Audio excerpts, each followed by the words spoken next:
Hello learners, this is the third video of 34th module on counseling children with health maladjustment.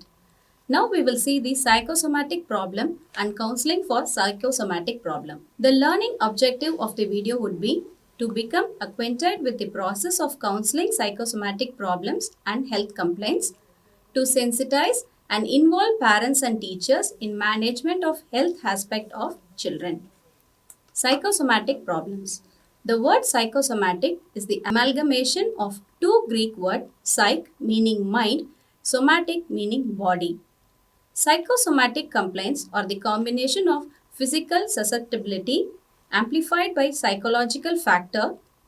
They also called as psychophysiological problems, wherein physiological problems are badly affected because of psychological stresses.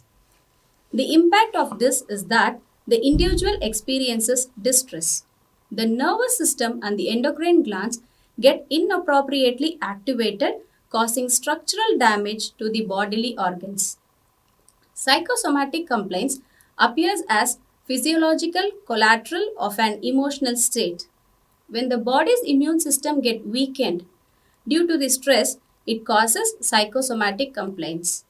A common misinterpretation is that these conditions are unreal or non-existent. But fact is that physical symptoms seen in psychosomatic issues are factual and require concrete treatment just as the other illness would. A common symptom of psychosomatic illness seen in children includes headache, pain in the abdomen, pain in the limbs, pain in the back, and pain in the chest. A feeling of fatigue and worry about health and difficulty in breathing is also seen. In some cases, nausea, sleep difficulties, and psychogenic vomiting is also observed. Causes of psychosomatic illness. Research has revealed that the main cause for these illnesses are unaddressed emotional tension. Our minds create pain when we repress unacceptable emotions like rage, anxiety, and fear. The common causes includes family conflicts or problems, chronic diseases or disabilities in parents, schoolwork or academic issues, peer pressure, family moves, psychiatric disorder in parents, or poor or coping abilities. Cyberbullying, excess learning load, authoritative teaching style, reproductive nature of learning, restriction of child's movement in the class, taboo on show of emotion. Differential diagnosis are the psychosomatic symptoms are vague. They are of varying intensity and are inconsistent. Generally, multiple symptoms are shown at the same time. The child seems to be in a good health before an issue come up and they procrastinate before seeing medical help and show a lack of concern about the symptoms. Counseling for the psychosomatic problems. At the first stage of counseling, frame the agenda. That is, meeting to be mutually decided. Review how the child is by asking simple questions. Accept unconditionally the child's or adolescent's description of symptoms, pain, and suffering as very real. Acknowledge that the adolescent is distressed.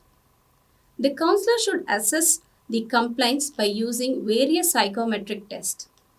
Counselor should help the child understand what may causing the symptom. Psychoeducate the adolescent or the child, that is, discuss with them the mind-body connection, help them to control exaggerated thoughts, feelings and behaviors related to their condition. The counselor should guide the child to keep a watch on what provokes their behavior and then encourage them to incorporate changes accordingly. Explaining should be relevant to the adolescent's problem and not simple reassurance. Counselor should focus more on coping and not on curing.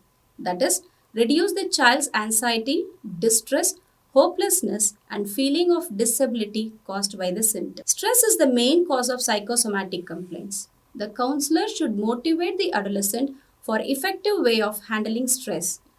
That includes regular physical exercise or playing, meditation and yoga, a balanced diet, spending time in interest and hobbies, regular relaxation, sharing thoughts and feelings. Parents and teachers to be involved in helping the child.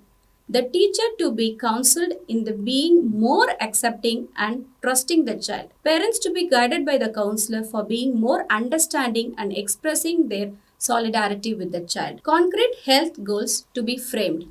Friends and peers to be taken into confidence and should be guided to offer help in boosting the self esteem of the child. Conclusion. The objective of the school counseling is to enhance growth and development in three developmental domains, that is, academic, career, and personal social. To achieve this, the child should be both physically and mentally healthy. Health is a resource for everyday living which gets affected by the environment. Learning to accept the stress and managing stress and challenges is necessary for optimum functioning. Helping children coping with challenges and stress will pave the way for wholesome development. Involving and integrating parents, teachers, and friends will go a long way in helping the health maladjusted child. With this, I hope we have all got the concept of counseling children with health maladjustment, their common health complaints, and psychosomatic problems. Thank you.